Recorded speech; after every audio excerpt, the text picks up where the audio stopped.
You're going to lose sleep.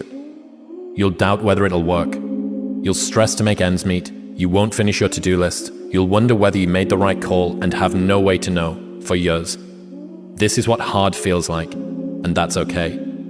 Everything worth doing is hard, and the more worth doing it is, the harder it is. The greater the payoff, the greater the hardship. If it's hard, good. It means no one else will do it. More for you.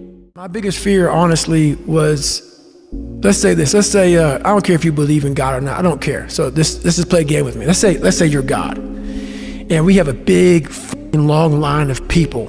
And I made it to heaven. I'm 75 years old. I'm 300 pounds. I made it to heaven. I worked for Ecolab my entire life, spraying for cockroaches. That's what I did.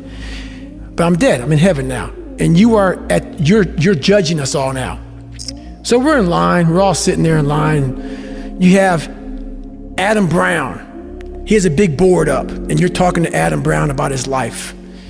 And you rip it down, and I'm next in line, David Goggins. I see my name, and I see all this, and God goes, hey, you say, read this, man. And I'm reading this list, and I'm seeing 182 pounds, Navy SEAL, Ranger School, motivational speaker, changing lives. Okay, man, pull-up record, all this And I'm like, that's not me, man. And God looks at me and says, that's who you were supposed to be. Hard work actually works, and with virtually everything. It might not make you the best at whatever it is you're pursuing, but it will certainly make you better than you are. We're built to walk uphill. And when you reach the pinnacle of the hill, you want to stop and appreciate the vision, but the next thing you want is a higher hill in the distance, because it's the uphill climb that, it's from the uphill climb that we derive our value, and I mean this technically. So almost all the positive emotion we feel, especially the emotion that fills us with enthusiasm, and that's to be filled with the Spirit of God, by the way, because that's what enthusiasm means. That's experienced in relationship to a goal. You're lazy, you know exactly what to do, Because even me, in my state of, I can't read and write, I knew exactly what to do. It just sucks doing it. It sucks to do it. I think a hopeful message that anyone can think about who's in that hard period or in that start period is that it won't get harder. Like, this is the hardest part. And so if you can just make it through this, everything else is downhill. It's not that the things that the dragons are going to slay aren't going to get bigger. They are, but you become so much more equipped to slay them back. So when I was growing up for like 3 years, so from the time I was 8 to the time I was like 12, we lived in a $7 a month place. And what I call it is, I'm always paying rent in that $7 a month home. Every day of my life. I go back and revisit that place, because that place made me this Garanimal. That place made me this hard man. And then from that place, so that place is hard work. That place is going back to the fundamentals of life. The fundamentals of what made David Goggins, going back in there, going back to the library of David Goggins, studying even more than what I know, taking that out, going back to where I'm at now, and then moving forward. Difficult things make regular life less difficult, because regular life can be confusing, and little things that go wrong and little problems that arise are exacerbated by the fact that you're not accustomed to dealing with hardship. And it ain't gonna come overnight. You're gonna take a beating, you're gonna take this, you're gonna get knocked down, you're gonna get up, and you're gonna see if you got the right thing. But you gotta work hard. I think any person, any human, realizes that if you want some kind of a good outcome, you're going to have to work hard for it.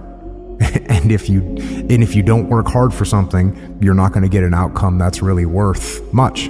There's things that you can control, there's things you can't control. Now, I will tell you that human beings can control a lot more than they think they can, and oftentimes people say, that's not my fault, there's nothing I can do about that.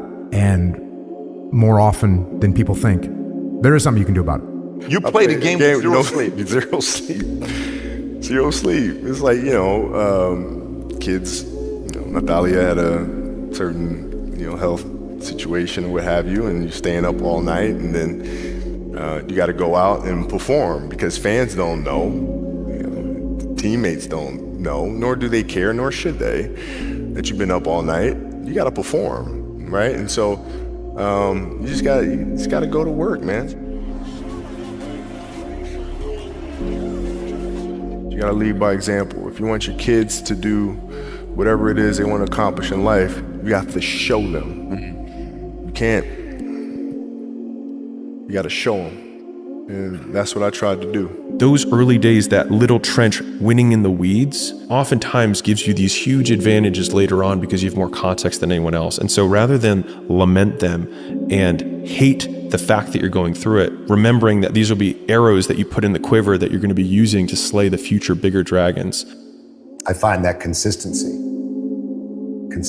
is the key. Yep. And consistency doesn't always guarantee success, but if you're inconsistent, if you don't take those steps, you'll never be successful. This world we live in is tough. It's tough. It will beat you down. The world and the life that we live in is the ultimate competitor. It will try to take you out. It will find your weakness and it will just hammer you. The advice I would give to my 20-year-old self would be to work harder. You know, even when it feels like the work isn't mattering, it will matter.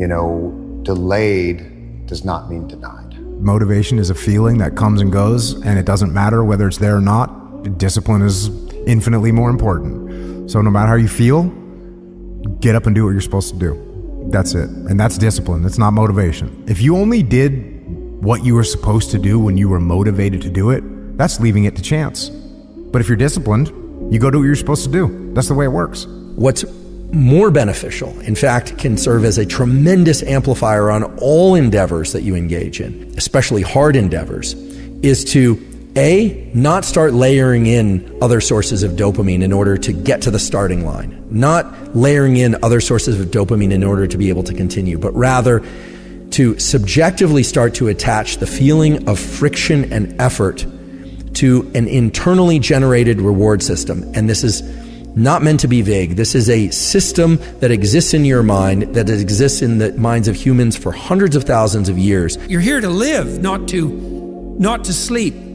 And the problem with the vision of Mai Tais on the beach is that, well, first of all, that's a vision of drug-induced unconsciousness. Second, it's only going to work for about a week. Third, you're going to be a laughingstock in a month and depressed and aimless and goalless.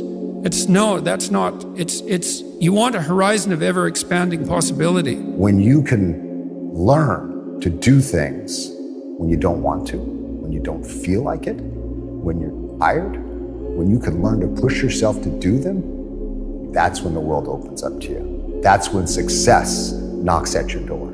But if you can't, you'll never succeed, because I guarantee you there is some guy out there who's working when he's tired, who's working when he doesn't feel like it, who's working when he doesn't want to.